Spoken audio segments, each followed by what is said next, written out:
माननीय गृह मंत्री जी।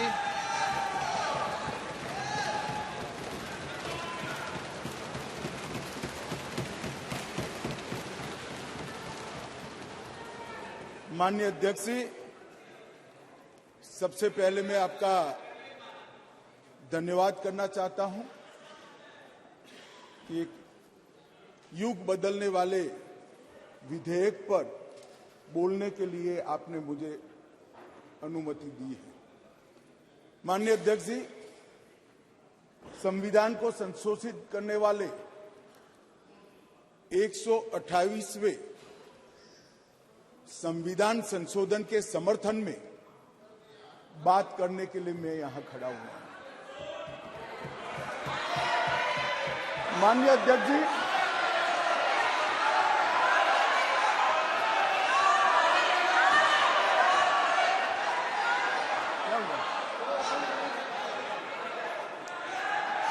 माननीय अध्यक्ष जी, जिसको जाना है डरिए मत, डरिए मत। अरे भाई डरो मत। नो, जिसको जाना है जाने दिया से क्यों? प्लीज, कोई भी सदन में रुक सकता है, जा सकता है। माननीय अध्यक्ष जी, प्लीज, नो। माननीय अध्यक्ष जी,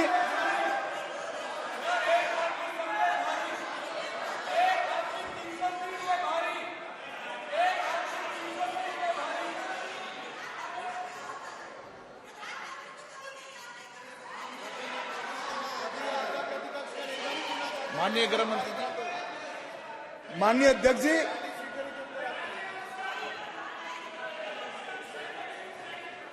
कल का दिन भारतीय संसद के इतिहास में स्वर्ण अक्षरों से लिखा जाएगा। कल गणेश चतुर्थी थी, कल संवत्सरी थी, कल नए सदन का पहली बार कार्य का श्री गणेश हुआ और कल ही के दिन वर्षों से जो लंबित था वो महिलाओं को आरक्षण अधिकार देने का बिल इस सदन में पेश हुआ। माननीय अध्यक्ष जी, आपके माध्यम से मैं इस सदन के नेता और देश के प्रधानमंत्री श्रीमान नरेंद्र मोदी जी को हृदय से साधुवाद देना चाहता हूं कि 140 करोड़ की आबादी में 50% जिसका हिस्सा है वो मातृशक्ति को सच अर्थ में सम्मानित करने का काम माननीय प्रधानमंत्री जी ने किया। माननीय अध्यक्ष जी, ये जो संविधान संशोधन है, ये संविधान संशोधन जैसे ही दोनों सदन सबके सहयोग से पारित करते हैं, उसके साथ ही देश की लोकसभा और देश के सभी राज्यों की विधानसभाओं में 1/3 स्थान मातृशक्ति के लिए आरक्षित हो जाए। इसलिए ये बिल के अंदर अनुच्छेद 239 ए जो दिल्ली की विधानसभा से संबंधित है, उसमें बदलाव लेकर मेरे साथी मंत्री मेघवाल जी आए हैं। नया अनुच्छेद 330 ए जो लोकसभा में 1/3 मातृशक्ति का आरक्षण करेगा। नया अनुच्छेद 332 ए जो राज्यों की विधानसभा में 1/3 मातृशक्ति का आरक्षण करेगा और इसके साथ साथ एससी और एसटी वर्ग के लिए जितनी भी सीटें रिजर्व है उसमें भी 1/3 सीटें मातृशक्ति के लिए आरक्षित हो जाएगी। माननीय अध्यक्ष जी, इसके साथ महिलाओं के अधिकार की एक लंबी लड़ाई का अंत हो जाएगा और जिसकी कल्पना इस G20 की बैठक में सम्माननीय नरेंद्र भाई ने समग्र विश्व के सामने रखी वुमन लेड डेवलपमेंट, उसके नए युग के श्री गणेश इसी बिल से होने जा रहे हैं। क्योंकि अब इस देश की माता, इस देश की मातृशक्ति, इस देश की बेटी न केवल नीतियों के अंदर अपना हिस्सा पाएगी, नीति निर्धारण करने में भी अपने पद को सुरक्षित कर पाएगी। माननीय अध्यक्ष जी, कुछ पार्टी के लिए महिला सशक्तिकरण एक पॉलिटिकल एजेंडा हो सकता है। कुछ पार्टियों के लिए महिला सशक्तिकरण, माननीय अध्यक्ष जी, एक राजनीतिक मुद्दा हो सकता है। कुछ पार्टियों के लिए महिला सशक्तिकरण का नारा ये चुनाव जीतने का एक हथियार हो सकता है, परंतु मेरी पार्टी और मेरे नेता नरेंद्र मोदी जी के लिए महिला सशक्तिकरण राजनीतिक मुद्दा नहीं है।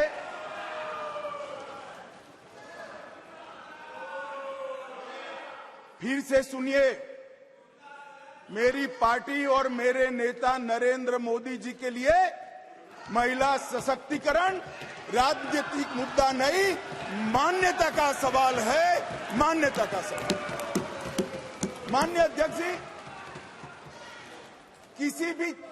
किसी भी सिद्धांत के लिए किसी व्यक्ति या संस्था इसका आकलन करना है कि सिद्धांत के प्रति मान्यता कितनी दृढ़ है, तो कोई एक घटना, कोई एक कदम से नहीं बनाया जा सकता।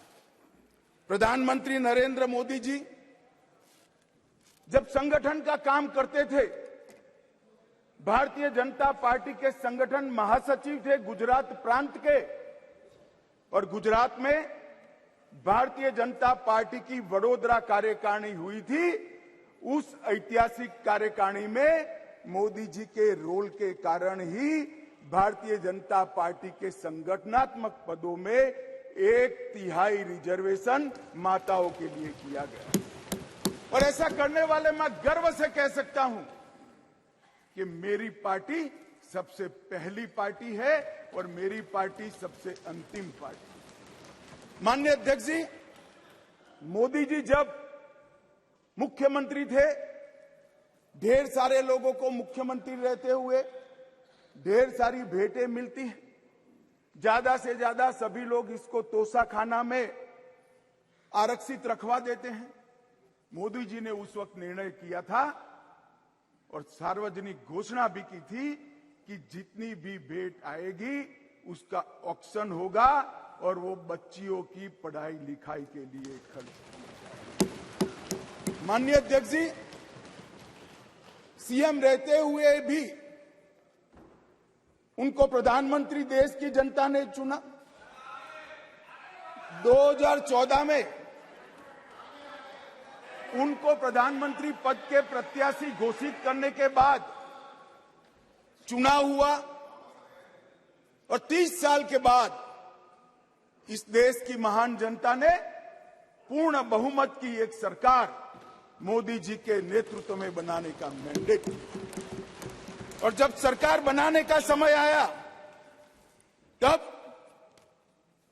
मोदी जी का स्वाभाविक था कि मुख्यमंत्री पद से इस्तीफा देना, और इस्तीफा देने के बाद ही वो प्रधानमंत्री बन सकते थे। तो मुख्यमंत्री पद से जब मोदी जी ने इस्तीफा दिया, तब इनके बैंक अकाउंट में माननीय अध्यक्ष जी, भाई उनको जवाब न दो।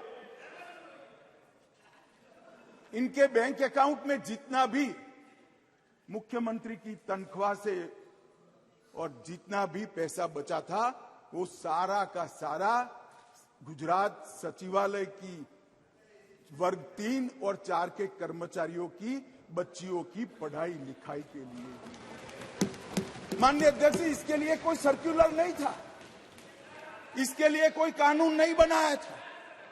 यही मोदी जी ने जब गुजरात के मुख्यमंत्री थे तब बेटी बचाओ बेटी पढ़ाओ का नारा देश भर में दिया और गुजरात में उनके प्रयासों से जन जागृति के माध्यम से कोई कानून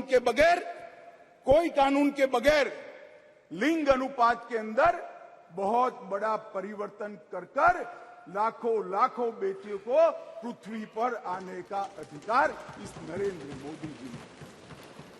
दोम धक की धूप में मई महीने में पटवारी से लेकर मुख्यमंत्री तक पूरी की पूरी सरकार 5 दिनों तक गर्ल चाइल्ड एनरोलमेंट के लिए गांव-गांव में जाती थी।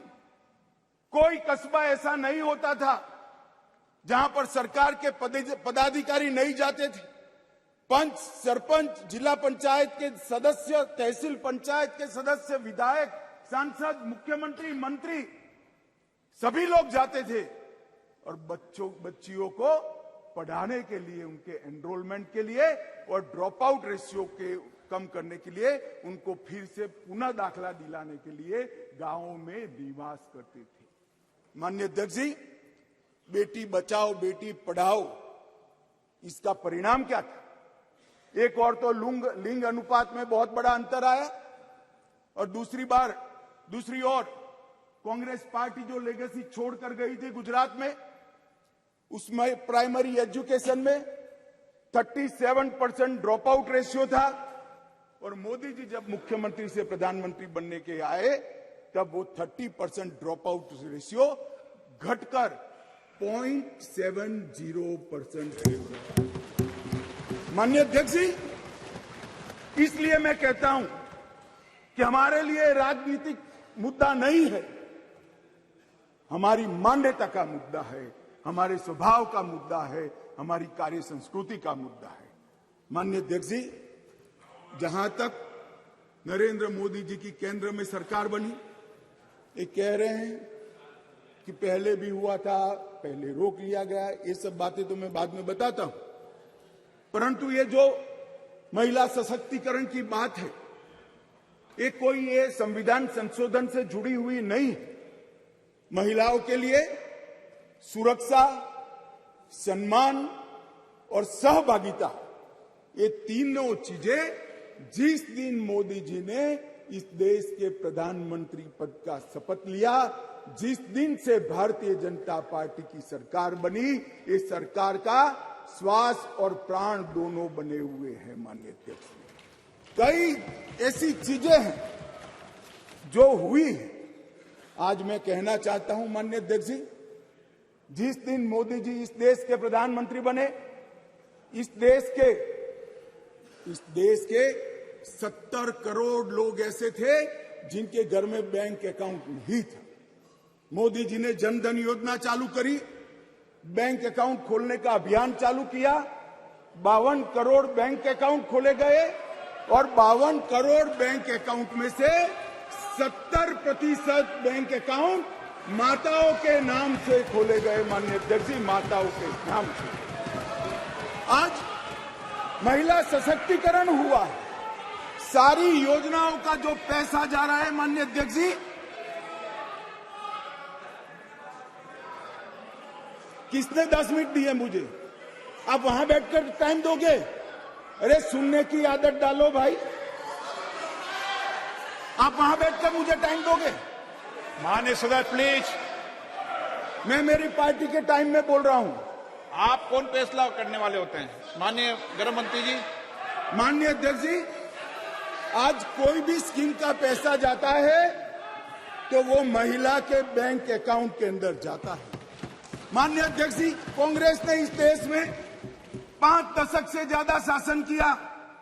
11 करोड़ परिवार ऐसे थे जहां शौचालय नहीं था। गरीबी हटाओ के नारे दिए, मगर गरीबों की कोई व्यवस्था नहीं कर पाई थी। और जब एक घर में एक शौचालय नहीं होता है तो मान्यवर, सबसे ज्यादा तकलीफ युवा बेटी, बहन और मां को होती है। मान्यवर, शौचालय न होने की पीड़ा तो वही जान सकते हैं जिनके घर में युवा बेटी हो और शौचालय न हो। 11 करोड़ घर ऐसे थे जिनके घर में शौचालय नहीं था, मोदी जी ने पहले 5 साल के अंदर ही 11 करोड़ 72 लाख सदन की सहमति हो तो इस विधेयक के प्रस्ताव को पारित होने तक और चर्चा होने तक सदन का समय बढ़ाया जाए। माननीय गृह मंत्री जी। मान्यवर, ये 11 करोड़ 72 लाख शौचालय बने, किसका एम्पावरमेंट हुआ? ये 11 करोड़ 72 लाख शौचालय बनने से माताओं का, बहनों का, बेटियों का सम्मान हुआ, उनका सशक्तिकरण हुआ। 10 करोड़ परिवार धुएं से युक्त थे, कंडे और टहनियां जलाकर आंख का नेत्रमणि खत्म हो जाता था, फेफड़े फाइब्रोसिस से भर जाते थे। 10 करोड़ घरों में एलपीजी का मुफ्त कनेक्शन देकर माताओं का सशक्तिकरण करने का काम किया। 3 करोड़ से ज्यादा माताओं को घर दिया, और वो घर माता के नाम से करने का काम हमारे प्रधानमंत्री नरेंद्र मोदी जी। मान्यवर, 12 करोड़ घर ऐसे थे जहां पीने का पानी नहीं था। अब जो समाज के अंदर रहते हैं, जो जमीन को जानते हैं, उनको मालूम है कि घर में पीने का पानी नहीं है तो पीड़ा सबसे ज्यादा किसको होती है, किसको ज्यादा तकलीफ होती है। घर में पीने का पानी नहीं है तो घर की माता को ही तकलीफ होती है। 12 करोड़ परिवारों के घर में नल से जल पहुंचाने का काम नरेंद्र मोदी जी। हर घर के अंदर 80 करोड़ लोगों को हर घर में प्रति व्यक्ति प्रति माह 5 किलो अनाज फ्री ऑफ कॉस्ट देने की शुरुआत की। जब चूल्हा नहीं जलता है ना, मान्यवर, बच्चे भूखे रहते हैं, तो सबसे बड़ा चूल्हा तो नहीं जलता है मगर मां का दिल जलता है। मान्यवर, मां का दिल जलता है। ये भूखे परिवारों को 5 किलो अनाज प्रति व्यक्ति देने का काम हमारे नेता नरेंद्र मोदी जी ने। 3 करोड़ 18 लाख सुकन्या समृद्धि खाते खोले। मान्यवर, 3 करोड़ महिलाओं को मातृवंदना योजना के तहत फायदा पहुंचाया। मान्यवर, लगभग 26 सप्ताह का मातृत्व अवकाश, पेड मैटरनिटी लीव देने का काम हमारे नेता नरेंद्र मोदी जी ने। और एम्पावरमेंट क्या होता है माननीय अध्यक्ष जी? आज दुनिया भर में विमान उड़ाने वाले पायलट में महिलाओं की संख्या 5% है, भारत में 15% है, और ये 10 साल में बढ़ेगी। इसको एम्पावरमेंट। मान्यवर, हम ये जो बिल लेकर आए हैं,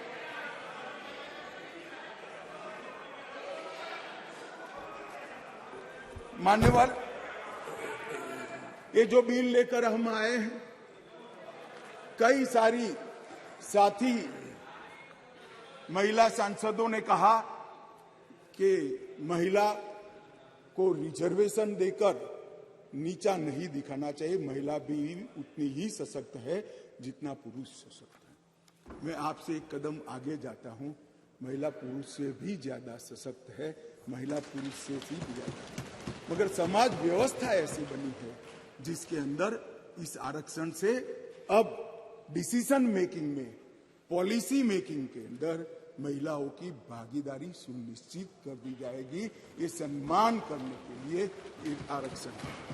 मान्यवर, इस देश में जो भी रहता है, जिसकी जड़ें भारत से जुड़ी है, वो कोई भी महिला को कमजोर बनाने की गलती नहीं कर सकता।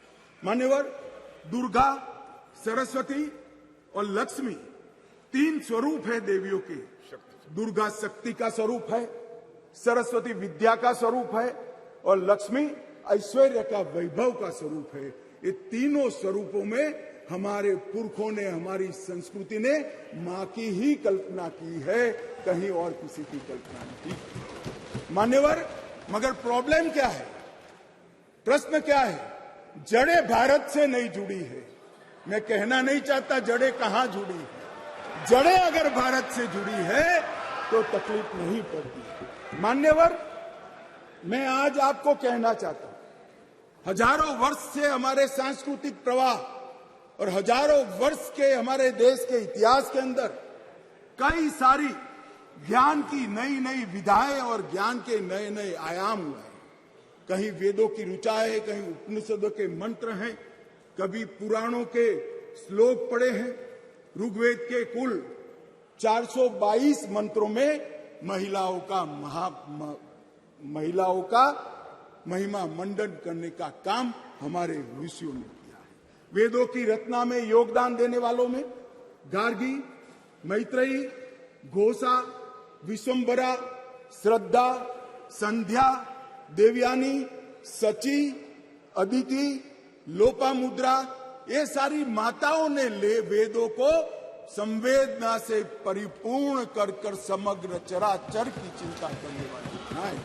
माननीय अध्यक्ष जी, कहा जाता है अदिति को इंद्र की मां कहा जाता है। मान्यवर, अदिति चारों वेदों में पारंगत थी और चारों वेदों को पूर्ण करने में उन्होंने बहुत बड़ी भूमिका निभाई।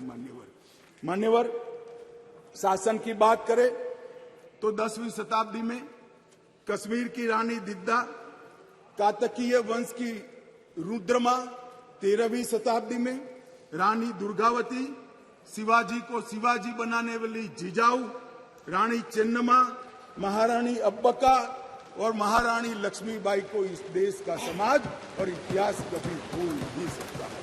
मान्यवर, शिक्षा और समाज सेवा के क्षेत्र में गार्गी, मैत्रेयी, सुलभा, वड़वा, प्रतिथेयी, अरुंधति और सावित्रीबाई फुले ने इस समाज को संपूर्ण बनाने के लिए अपना योगदान दिया।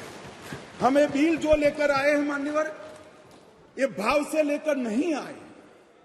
एक प्रकार की समाज व्यवस्था बनी है और समाज व्यवस्था में एक क्षति है। एक क्षति को सुधारने के लिए, महिलाओं को प्रतिभागिता बढ़ाने के लिए, उनका सम्मान करने के लिए 50% आरक्षण लेकर आज हम यहां पर आए हैं।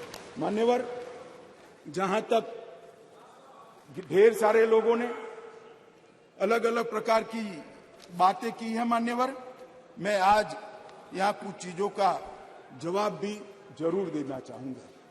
मैं इससे पहले स्पष्ट कर देता हूं, कोई ये जवाब को अपने दिल से न लगा ले। मैं किसी भी दल के खिलाफ बोलना नहीं चाहता। बहुत मौके आएंगे जहां राजनीतिक उत्तर देने की जरूरत होगी, दमखम के साथ देंगे, डट कर देंगे।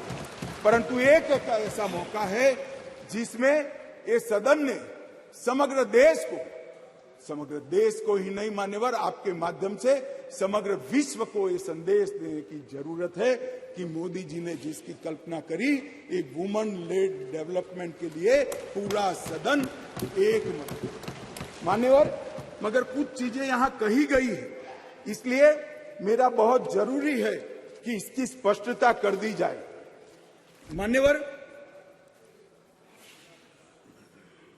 मान्यवर, ये जो प्रयास है, ये वो 5वां प्रयास है।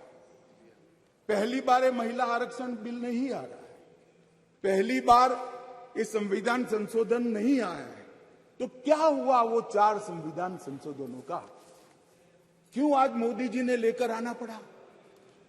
देवगौड़ा जी से लेकर मनमोहन सिंह जी तक, बीच में 2 बार अटल जी ने, 4 बार प्रयास हुए, क्यों नहीं हुआ?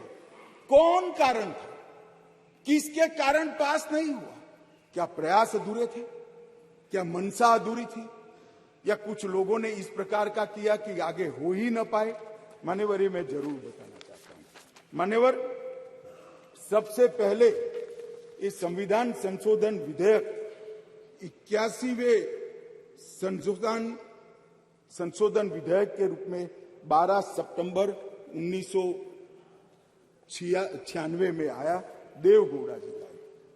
मुझे कोई आपत्ति नहीं है भाई, इसका पूरा यश कांग्रेस पार्टी में के अकाउंट में डालना है तो डाल दीजिए, आप भी वोट दे दीजिए, सहमति दे दीजिए, अपने आप आपको वोट मिल जाएगा। परंतु मैं जो स्थिति है, जो सच्चाई है, वो देश की करोड़ों माताओं बहनों को बताना चाहता हूं।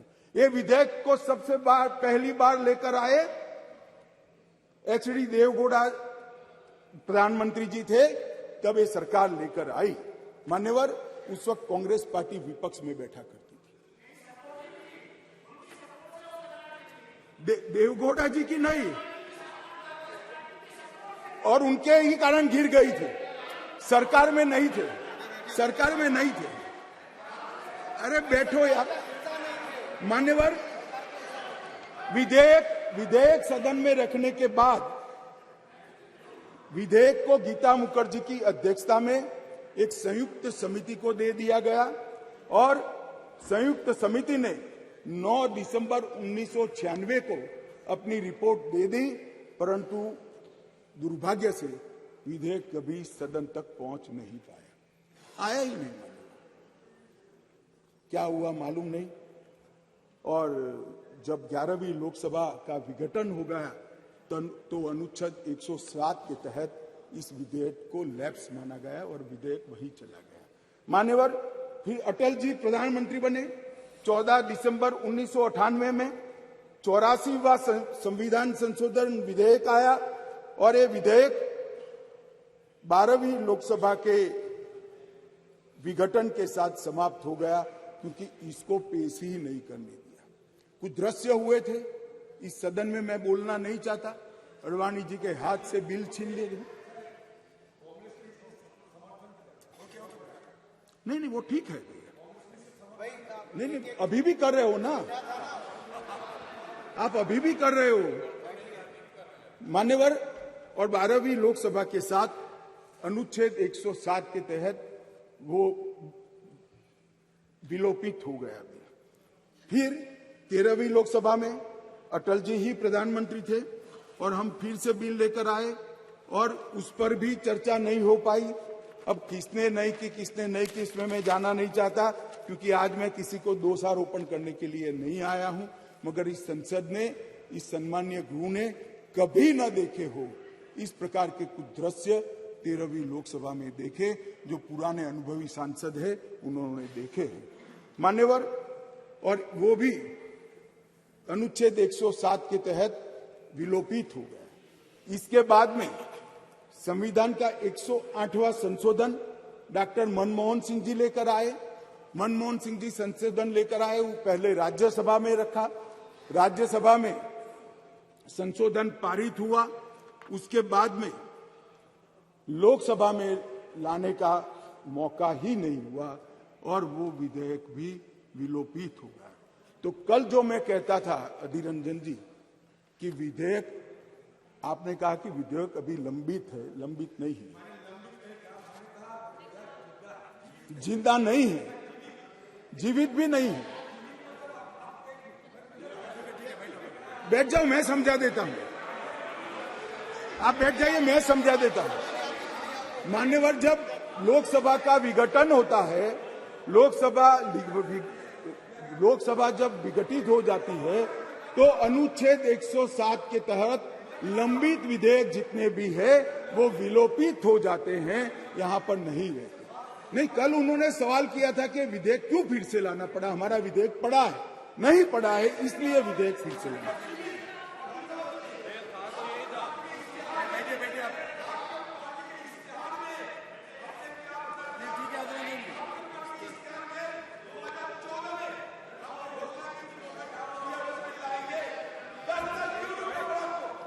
माननीय गृह मंत्री जी, माननीय गृह मंत्री जी, माननीय गृह मंत्री जी को अनुमति नहीं दी आप। मान्यवर, मुझसे 10 साल का हिसाब मांग रहे हैं, अपने 60 साल का हिसाब नहीं देते हैं। अब कौन समझाए, देश की जनता देख रही है। मान्यवर, ये विधेयक 5 बार आया, 4 बार आया, 4 बार पारित नहीं हो पाया। हर बार इस देश की मातृशक्ति को हमारे सदन ने निराश किया है।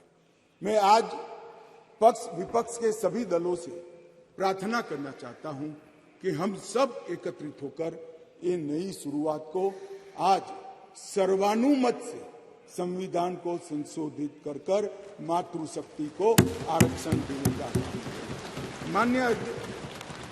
मान्यवर, मैंने पहले ही कहा कि मैं कोई राजनीतिक उठापटक या जवाब देना नहीं चाहता, परंतु कई सारे सवाल उठाए गए। हमारी मंशा पर भी सवाल उठाए कि भाई तुरंत अमल में क्यों नहीं लाते हैं, डिलिमिटेशन कमीशन क्यों और 2026 क्यों। मैं सारी चीजों का एक एक कर जवाब देना चाहता हूं। माननीय अध्यक्ष जी, पार्लियामेंट में रिजर्वेशन की जो प्रोविजन है वो आर्टिकल 330 में है और ये इसी तरह से विधानसभाओं में आरक्षण का जो प्रावधान है ये आर्टिकल 332 में है। ये दोनों रिजर्वेशन अनुसूचित जाति और जनजाति को लागू होती है, दोनों को लागू होती है।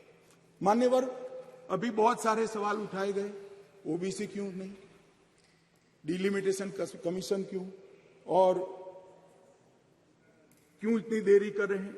मैं सारों के जवाब देना चाहता हूं। सबसे पहला जवाब इस बात का है कि अभी जो विद्यमान संविधान है उसमें 3 कैटेगरी के सांसद यहां चुनकर आते हैं। एक सामान्य कैटेगरी से आते हैं जिसमें हमारे ओबीसी भाई भी होते हैं, बहनें भी होती हैं। दूसरा एससी कैटेगरी से आते हैं और तीसरा एसटी कैटेगरी। अभी ये 3 ही कैटेगरी उपलब्ध है मान्यवर। ये तीनों कैटेगरी में हमने 33% रिजर्वेशन माताओं का कर दिया है। और जहां तक सवाल है कि ऐसा क्यों किया, जो आगे मैंने कहा कि डिलिमिटेशन कमीशन क्यों बनाया, प्रोविजन क्यों रखा है और 2026 क्यों, मैं अब इस पर आता हूं मान्यवर। अभी जो संविधान संशोधन आया है इसमें आर्टिकल 330A और आर्टिकल 332A इसके माध्यम से वुमेन रिजर्वेशन का प्रोविजन हमने किया है। और इसी के साथ साथ तीनों कैटेगरी में, सामान्य कैटेगरी में, एससी कैटेगरी में और एसटी कैटेगरी में वर्टिकल रिजर्वेशन देकर 1/3 सीटों को महिलाओं के लिए, माताओं के लिए आरक्षित करने का काम ये संविधान संशोधन जो मेघवाल जी लाए हैं उसको लेकर आए हैं। मान्यवर, अब डिलिमिटेशन कमीशन को पहले हम समझ लें। डिलिमिटेशन कमीशन हमारे देश की चुनाव प्रक्रिया को निर्धारित करने वाली एक महत्वपूर्ण इकाई का कानूनी प्रावधान है और वो अपॉइंटमेंट से होती है, मगर वो क्वासा जुडिशियल प्रोसीडिंग्स होती है। इसकी अध्यक्षता सुप्रीम कोर्ट के रिटायर्ड जज करते हैं। इसके अंदर चुनाव आयुक्त के एक प्रतिनिधि भी होते हैं और भी 2-3 संस्थाओं के प्रतिनिधि होते हैं जो चुनाव की प्रक्रिया के साथ जुड़े हुए होते हैं। और इसके कानून के तहत सभी मान्य राजनीतिक दलों के एक सदस्य भी उस डिलिमिटेशन कमीशन के मेंबर होते हैं। अब 1/3 मान्यवर 1/3 सीटों का रिजर्वेशन करना है तो वो सीटों कौन तय करेगा? ये जो कह रहे हैं क्यों नहीं कर देते, कौन करे? हम करें। और फिर वायनाड रिजर्व हो गया है तो आप क्या करोगे? हमको कहोगे कि भाई पॉलिटिकल कर दिया। ओवैसी साहब नहीं, अगर हैदराबाद रिजर्वेशन होगा, रिजर्व हो गया तो कहोगे कि भाई पॉलिटिकल रिजर्वेशन कर दिया। इसलिए ये बहुत अच्छा है कि ये डिलिमिटेशन कमीशन जो क्वासा जुडिशियल प्रोसीडिंग से चलता है, हर राज्य में जाकर, हर क्षेत्र में जाकर ओपन हियरिंग देकर ट्रांसपेरेंट पद्धति से इसका नीति निर्धारण करता है, वो डिलिमिटेशन कमीशन से इसका निर्धारण हो। इसके पीछे केवल और केवल पारदर्शिता का ही सवाल है मान्यवर। कोई पक्षापक्षी नहीं होनी चाहिए। और मान्यवर, मैं इतना ही कहना चाहता हूं कि कुछ लोगों ने आज सोशल मीडिया में भूमिका बनाना शुरू की है। हालांकि बहुत मुझे अच्छा लगा, सबको मैंने सुना है, सबने समर्थन करने का अपने भाषणों के अंदर वादा किया है।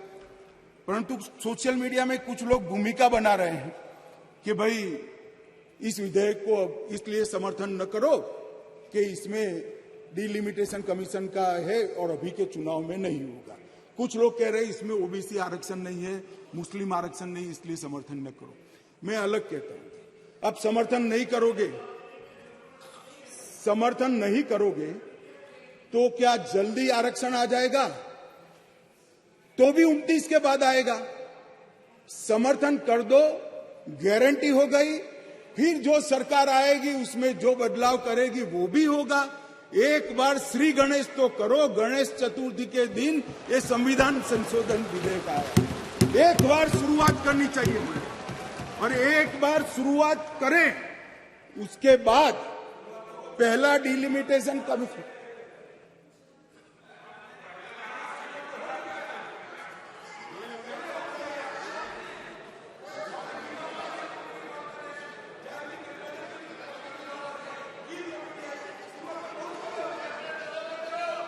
मगर पारित नहीं हुआ मान्यवर।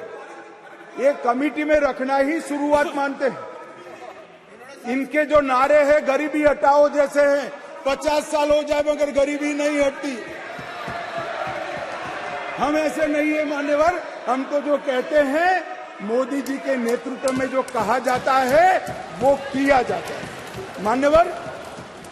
इससे कोई देरी नहीं होनी है। चुनाव के बाद तुरंत ही जनगणना और डिलिमिटेशन दोनों होंगे और बहुत जल्द ये दिन आएगा कि सदन में 1/3 माताएं यहां बैठकर देश के भाग्य को तय करती होगी मान्यवर। अभी हमारे साथी सांसद अभी चले गए। उन्होंने कहा देश जो लोग चलाते हैं, अब सब लोगों की अपनी अपनी समझ होती है। उन्होंने कहा कि देश जो लोग चलाते हैं उसमें सिर्फ 3 ओबीसी है। अब इनकी समझ है कि देश सेक्रेटरी चलाते हैं, मेरी समझ है देश सरकार चलाती है मान्यवर। संविधान की स्कीम है, देश की नीतियों का निर्धारण इस देश की कैबिनेट करती है, इस देश की सरकार करती है, इस देश की संसद करती है। और आंकड़े अगर आपको चाहिए तो मैं बता देता हूं, सुनने के लिए आप बैठे नहीं हो। भारतीय जनता पार्टी के सांसद में 29%, 85 सांसद ओबीसी कैटेगरी के हैं। कंपैरिजन करना है तो आ जाइए। और मंत्री भी 29 ओबीसी कैटेगरी के हैं मान्यवर। सस्ते चुनावी वादे करना और पॉलिटिकल भाषण करना